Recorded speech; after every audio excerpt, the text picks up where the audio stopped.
Nadreen अस्सलाम वालेकुम।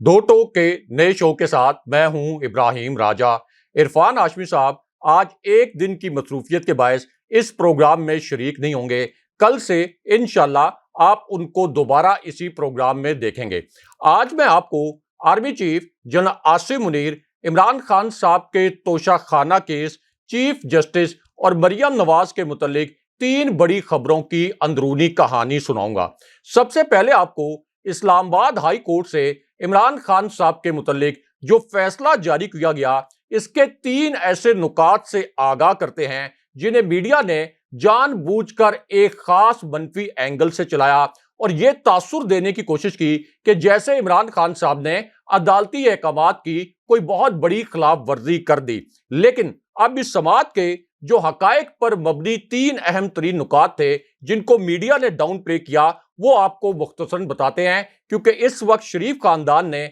Media को भी पाबंदियों में जकड़ रखा है। अब इस समाअत के दौरान चीफ जस्टिस ने ये रिमार्क्स दिए, यानी इस्लामाबाद हाई कोर्ट के चीफ जस्टिस साहब ने ये रिमार्क्स दिए कि वारंट जारी होने का मकसद हमेशा मुल्जिम की पेशी को यकीनी बनाना होता है। आप बताएं कि कानून में मुल्जिम को बुलाने का कोई और तरीका कार क्या होगा। लेकिन यहां पर चीफ जस्टिस साहब को यह भूल गया कि मियां नवाज शरीफ के मामले पर इसी इस्लामाबाद हाई कोर्ट ने इमरान खान साहब से यह सवाल किया था कि अगर नवाज शरीफ को कुछ हो गया तो फिर इसका जिम्मेदार कौन होगा। इमरान खान साहब ये लिख कर दें कि मियां नवाज शरीफ की जान को या उनकी जिंदगी को कुछ हो गया तो फिर इसकी रिस्पॉन्सिबिलिटी किस पर आयद होगी। अब मियां नवाज शरीफ को जो सजा हुई थी वो बराह रास्त करप्शन के केसेस पर हुई थी। मियां नवाज शरीफ को सुप्रीम कोर्ट ने नाअहल करार दिया था, लेकिन इसके बावजूद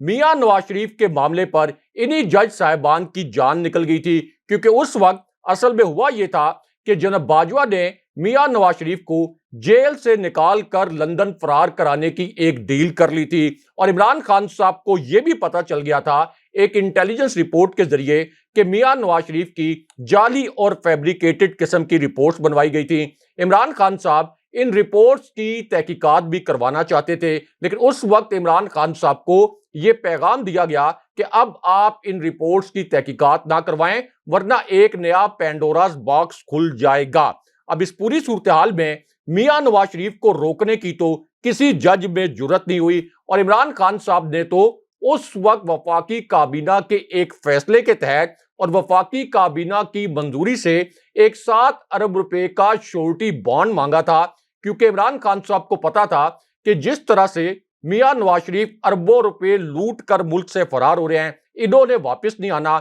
इसलिए इमरान खान साहब ने यह शर्त रखी थी कि मियां नवाज शरीफ एक 7 अरब रुपए का श्योरिटी बॉन्ड जमा करवाएं। आज वो 7 अरब रुपए पाकिस्तान के कौमी खजाने में जमा होते, लेकिन उस वक्त लाहौर हाई कोर्ट ने यह फैसला दे दिया कि नवाज शरीफ एक 50 रुपए के स्टैंप पेपर पर मुल्क से जाएंगे। आज तक नवाज शरीफ वापस नहीं आए और शहबाज शरीफ, जिन्होंने एक जाली हलफनामा लाहौर हाई कोर्ट में जमा कराया था, आज तक शहबाज शरीफ को तौहीन अदालत की कार्रवाई के तहत अदालत में तलब भी नहीं किया गया। लेकिन अब इस समाअत के दौरान यानी चीफ जस्टिस आमिर फारूक की अदालत में इमरान खान साहब के केस के मुतल्लिक जो समाअत हुई, इसी समाअत के दौरान चीफ जस्टिस ने यह पूछा कि जो वारंट गिरफ्तारी इमरान खान साहब के जारी हुए, तो इमरान खान साहब अगर अदालत में पेश हो जाते तो फिर क्या होता, क्योंकि इनिशियली ये जो वारंट थे ये गिरफ्तारी के नहीं थे। अब इस पर इमरान खान साहब के वकील ने यह कहा कि हम ये चाहते हैं कि इमरान खान साहब के वारंट गिरफ्तारी का जो हुक्म है इसको मनसूख किया जाए। इस पर चीफ जस्टिस ने यह कहा कि आप फर्दे जुर्म आयद होने के लिए पेश हों और बाद में इस्तिस्ना लेते रहें, चार्ज फ्रेम होने दें। मैं खिलाफे कानून कोई हुक्म जारी नहीं कर सकता। अब चीफ जस्टिस साहब के ये जो रिमार्क्स थे, इन पर इमरान खान साहब के वकील ने यह कहा कि अच्छा फिर आप ये करें कि सिक्योरिटी के हवाले से कोई मुनासिब इंतजामात का हुक्म दे दें। इमरान खान साहब पर इससे पहले वजीराबाद में कातलाना हमला हो चुका है, उन पर एक और कातलाना हमले की ठोस इंटेलिजेंस मालूमात मौजूद हैं। एक इंटेलिजेंस रिपोर्ट मौजूद है कि जब इमरान खान साहब को जबरदस्ती कचहरी में पेश किया जाएगा तो यहां पर इमरान खान साहब पर बम के जरिए भी हमला किया जा सकता है। अब इस पर चीफ जस्टिस के ये हैरान कुन किस्म के रिमार्क्स आए कि जान अल्लाह की अमानत है, जान एक दिन अल्लाह को ही देनी है, कचहरी जहां भी होगी वहां मजमा होता है, हमें अपनी हिफाजत खुद करनी है। यानी खुदा न खास्ता इमरान खान साहब पर अगर एक और जानलेवा हमला भी हो जाए तो होता रहे, लेकिन ये जो बोगस तरीन केस इमरान खान साहब पर दायर किया गया, जिसके मुतल्लिक साबिक चेयरमैन नैब आफ्ताब सुल्तान ने खुद गवाही दी और शहबाज शरीफ को बार बार बताया कि इस केस में इमरान खान साहब के खिलाफ कोई एविडेंस मौजूद नहीं है, बुशरा बीबी साहिबा के खिलाफ कोई एविडेंस मौजूद नहीं है, लेकिन उसके बावजूद इस बोगस तरीन केस में इमरान खान साहब को हर सूरत में पेश होने का एक तरह से हुक्म जारी किया गया और यह कहा गया कि जान तो अल्लाह को देनी है। आप अंदाजा कर लें कि किस किस्म के रिमार्क्स आए। दूसरी जानिब यहां अहम तरीन नुक्ता यह है कि शहबाज शरीफ को सिर्फ कमर दर्द की बुनियाद पर 4 माह का इल्तवा दिया गया था उनकी समातों में। इसी तरह हमजा शहबाज के ऊपर जो मनी लॉन्ड्रिंग का केस था, उसमें हमजा शहबाज ने अदालत में जाकर एक सर्टिफिकेट जमा कराया, बल्कि खुद भी वो नहीं गए और यह कहा कि उनकी कमर में दर्द है, तो उनको भी उनके केसेस में 3 माह का इल्तवा दिया गया। हमजा शहबाज पर और शहबाज शरीफ पर कोई कातलाना हमला नहीं हुआ था। यहां पर इमरान खान साहब पर कातलाना हमला हो चुका है, पूरी दुनिया इस कातलाना हमले के मनाजिर देख चुकी है, लेकिन उसके बावजूद यहां पर इमरान खान साहब को मजबूर किया जा रहा है कि वो हर सूरत में उस कचहरी में पेश हो जहां इमरान खान साहब पर एक जानलेवा हमला भी हो सकता है। अब इसी समाअत के दौरान चीफ जस्टिस साहब ने यह कहा कि ट्रायल रोक कर सबको खुली छुट्टी नहीं दी जा सकती, कानून के मुताबिक चलना है। फर्दे जुर्म आयद होने के लिए इमरान खान को जाती तौर पर पेश होना पड़ेगा और 9 मार्च को तो इमरान खान ने इस्लामाबाद हाई कोर्ट में भी पेश होना है और उसी दिन या उससे अगले दिन या जो तारीख हम बता रहे हैं उस पर वो सेशन कोर्ट में भी पेश हो जाएं। और क्या आप बयान हल्फी देते हैं कि इमरान खान अदालत में पेश होना चाहते हैं? अब चीफ जस्टिस ने यह भी कहा कि आप सिस्टम के साथ फेर हो जाएं। ट्रायल कोर्ट के मुताबिक इमरान खान आज भी तलबी के बावजूद पेश नहीं हुए, सिस्टम के साथ फेर रहे और चीफ जस्टिस ने यह इस्तफसार किया कि अच्छा ये बताएं कि इमरान खान अदालत के सामने कब पेश होंगे और आधे घंटे के अंदर अदालत को आप ये जवाब दें, हदायत लें इमरान खान साहब से। अब इस पर इमरान खान साहब के वकला ने खान साहब के साथ मशावरत की और उसके बाद उन्होंने कहा कि ठीक है, खान साहब 4 हफ्ते बाद पेश हो जाएंगे। लेकिन इस पर चीफ जस्टिस साहब ने यह हैरानकुन रिमार्क्स दिए कि अच्छा फिर मैं ट्रायल कोर्ट से यह कहता हूं कि वो इमरान खान साहब को इश्तहारी करार देने की कार्रवाई शुरू कर दें। इस तरह 4 हफ्ते में इश्तहारी करार देने की कार्रवाई भी मुकम्मल हो जाएगी और फिर इमरान खान साहब की गिरफ्तारी के जो नाम नेहाद वारंट थे ये तो मनसूख किए गए, लेकिन हुक्म यह दिया गया कि इमरान खान साहब हर सूरत में 13 मार्च को ट्रायल कोर्ट में पेश हो। यानी इमरान खान साहब पर हमला होता है तो होता रहे, लेकिन हर सूरत में 13 मार्च को वो ट्रायल कोर्ट में पेश हो। लेकिन अब यहां पर अहम तरीन नुक्ता यह है कि यही जो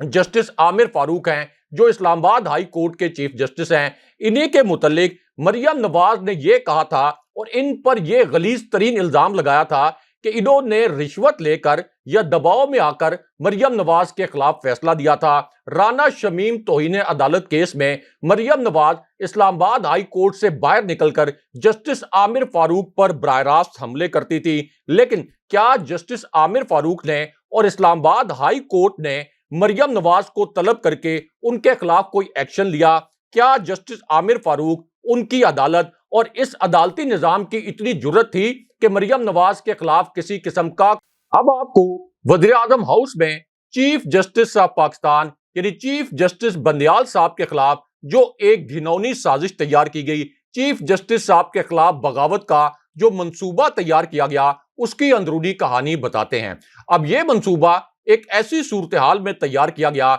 जब चीफ जस्टिस साहब और सुप्रीम कोर्ट के 2 जज साहिबान ने यह हुक्म जारी किया कि आइन के तहत हर सूरत में पंजाब असेंबली और केपी असेंबली के इलेक्शन 90 दिन के अंदर होंगे। और जिस बेंच ने यह फैसला जारी किया, यानी जिस बेंच के 3 जज साहिबान ने यह फैसला जारी किया, इसी बेंच पर पीडीएम ने खुद एतमाद का इजहार किया था फारूक एच नाइक ने सुप्रीम कोर्ट में खुद ये स्टेटमेंट सबमिट की थी कि अब यही 5 रुकनी बेंच इस केस को सुने और कोई नया बेंच ना बनाया जाए। उस वक्त पीडीएम का ख्याल यह था कि ये जो बेंच है ये हर सूरत में हमारे हक में फैसला दे देगा, लेकिन चीफ जस्टिस साहब और 2 जो सुप्रीम कोर्ट के जज साहिबान हैं उन्होंने असल में आइन के तहत 90 दिन में इलेक्शन कराने का फैसला दे दिया। अब इस पूरी सूरत हाल में प्राइम मिनिस्टर हाउस में 2 बड़े घिनौनी नौयत के फैसले किए गए। इनमें से एक फैसला तो यह किया गया कि इलेक्शन कमीशन को इस्तेमाल करते हुए सुप्रीम कोर्ट के खिलाफ एक तरह से बगावत की जाएगी। सुप्रीम कोर्ट में यह बयान सबमिट किया जाएगा कि इलेक्शन कमीशन के पास इस वक्त फंड्स नहीं है, इसलिए ये इलेक्शन नहीं करवाए जा सकते। सुप्रीम कोर्ट में यह बयान भी सबमिट किया जाएगा कि इस वक्त सिक्योरिटी इलेक्शन कमीशन को फराहम नहीं की जा सकती, इसलिए ये इलेक्शन 90 दिन के अंदर नहीं कराए जा सकते। लेकिन इसमें जो दूसरी ज्यादा घिनौनी वारदात है इसके मुतल्लिक सुनकर आप हैरान परेशान रह जाएंगे। अब ये जो दूसरी वारदात है उसके मुतल्लिक अहम तरीन नुक्ता यह है कि इमरान खान साहब को अब ये पैगामात भिजवाए जा रहे हैं कि अगर आप इस बात पर राजी हो जाएं कि सितंबर में या अक्टूबर में कौमी असेंबली के इलेक्शन और सूबाई असेंबलियों के इलेक्शन एक ही तारीख को हो, अगर आप पंजाब में 30 अप्रैल को इलेक्शन करवाने की डिमांड से पीछे हट जाएं, अगर सदर आरिफ अलवी इलेक्शन कमीशन के साथ दोबारा मशावरत करके ये तारीख वापस ले लें तो उस सूरत में हम आपको गिरफ्तार नहीं करेंगे। लेकिन अगर आपने ये कहा कि 30 अप्रैल को ही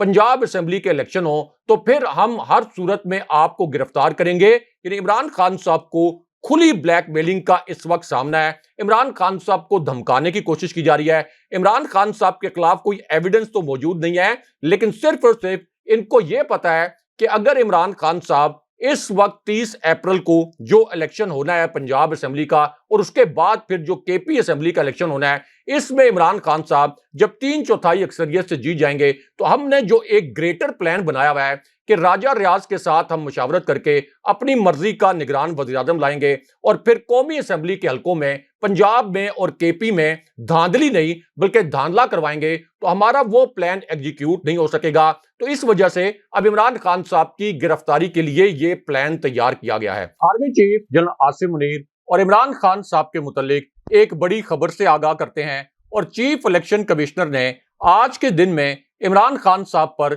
जो एक बड़ा घिनौना नौयत का वारदात किया है, यानी मरियम नवाज का जाती गुलाम बनकर और मरियम नवाज की जाती कठपुतली बनकर अब चीफ इलेक्शन कमिश्नर ने इमरान खान साहब पर जो जाती हमला किया है इसके मुतालिक भी आपको मुख्तसरन बताते हैं। अब चीफ इलेक्शन कमिश्नर ने ये जो आज के दिन में वारदात की ये उस वक्त की जब उन्हें मरियम नवाज की जानिब से ये डायरेक्टिव्स मिली, मरियम नवाज की जानिब से चीफ इलेक्शन कमिश्नर को यह हदायत मिली कि इमरान खान साहब के खिलाफ हर सूरत एक्शन करके मुझे रिपोर्ट दें। उसके बाद इलेक्शन कमीशन ने आज इमरान खान साहब और फवाद चौधरी के वारंट गिरफ्तारी जारी कर दिए और ये वारंट जारी करते हुए ये लिखा गया कि इमरान खान साहब ने इलेक्शन कमीशन और चीफ इलेक्शन कमिश्नर के मुतल्लिक बयानात देकर उनकी तौहीन कर दी, इसलिए इनके वारंट गिरफ्तारी जारी किए जाते हैं। यानी चीफ इलेक्शन कमिश्नर के मुतल्लिक बयान पर और उनकी मुबैना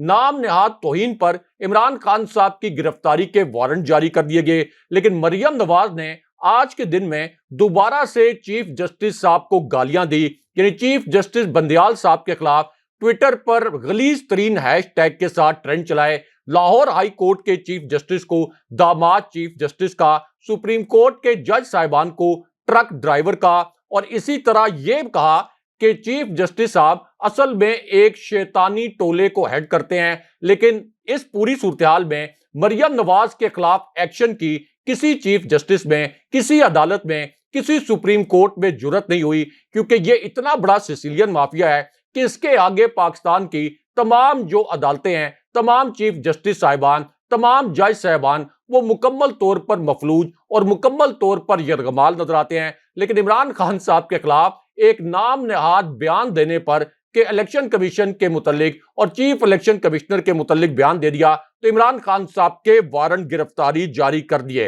अब इस पर जस्टिस आमिर फारूक के जो अल्फाज हैं जिसमें उन्होंने ये अल्फाज इस्तेमाल किए थे कि आप सिस्टम के साथ फेयर हो जाएं, यानी इमरान खान साहब को इनडायरेक्टली वो मुखातिब कर रहे थे कि आप सिस्टम के साथ फेयर हो जाएं। लेकिन ये जो अदालत का फेयर सिस्टम है, इसके मुतल्लिक बतौर साफी मैं आपको बताता हूं कि ये सिस्टम कितना फेयर है। अब ये सिस्टम इस तरह से फेयर है कि मरियम नवाज के खिलाफ लाहौर हाई कोर्ट में एक दरखास्त दायर की गई। इस दरखास्त में यह कहा गया कि मरियम नवाज ने बराह रास्त चीफ जस्टिस फायज ईसा के बाद अगले चीफ जस्टिस बनने वाले जस्टिस एजाजुल हसन को कैमरों के सामने जलसों में गालियां दी। ये अल्फाज इस्तेमाल किए कि ये जस्टिस एजाजुल हसन एक बददियानत शख्स है और ये आगे जाकर चीफ जस्टिस बनने के ख्वाब देख रहा है। इसकी शक्ल देखें कि ये कितना मक्कार और बददियानत शख्स है। अब इस पर लाहौर हाई कोर्ट में यह दरखास्त दी गई कि मरियम नवाज पर तौहीन अदालत की कार्रवाई की जाए। लेकिन लाहौर हाई कोर्ट ने क्या किया, यानी जिस सिस्टम की बात कर रहे हैं जस्टिस आमिर फारूक के सिस्टम के साथ फेयर हो जाएं, तो वो फेयर सिस्टम यह था कि लाहौर हाई कोर्ट की यह जुर्रत नहीं हुई कि मरियम नवाज के खिलाफ ये दरखास्त इसकी समाअत तक करे और फिर लाहौर हाई कोर्ट ने इस दरखास्त को नाकाबिले समाअत करार दे दिया। उसके बाद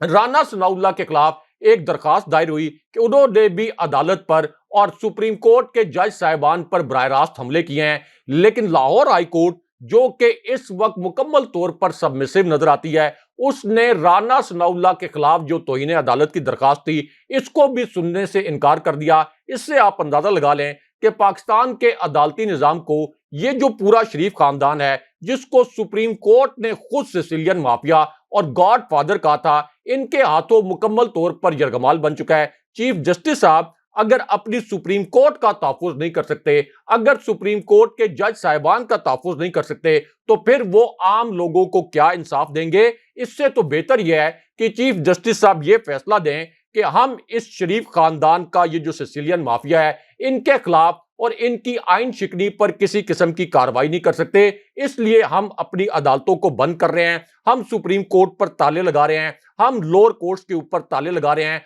और जिस तरीके से वायसराय बनाकर इनको मुसल्लत किया गया है, ये शरीफ खानदान को और जरदारी खानदान को, तो अब तमाम फैसले भी यही करेंगे और सुप्रीम कोर्ट में जज बनाकर भी मरियम नवाज को ही बिठा दिया जाए, आसिफ अली जरदारी को बिठा दिया जाए और हमजा शहबाज को बिठा दिया जाए। अब इस पूरी सूरत हाल में army chief general Asim Munir और इमरान खान साहब के मुतल्लिक भी आपको एक बड़ी खबर से आगाह करते हैं और शायद ये आज की सबसे बड़ी ब्रेकिंग न्यूज भी है। अब army chief general Asim Munir की एक बड़ी अहम नोयत की मुलाकात हुई है। यह मुलाकात रावलपिंडी में हुई और यह एक ऐसी मुलाकात है जिसमें इसहाक डार भी मौजूद थे, यानी वो इसहाक डार जिन्होंने इमरान खान साहब की 5.97% पर छोड़ी मैशत को 2% से भी नीचे गिरा दिया। इमरान खान साहब ने जो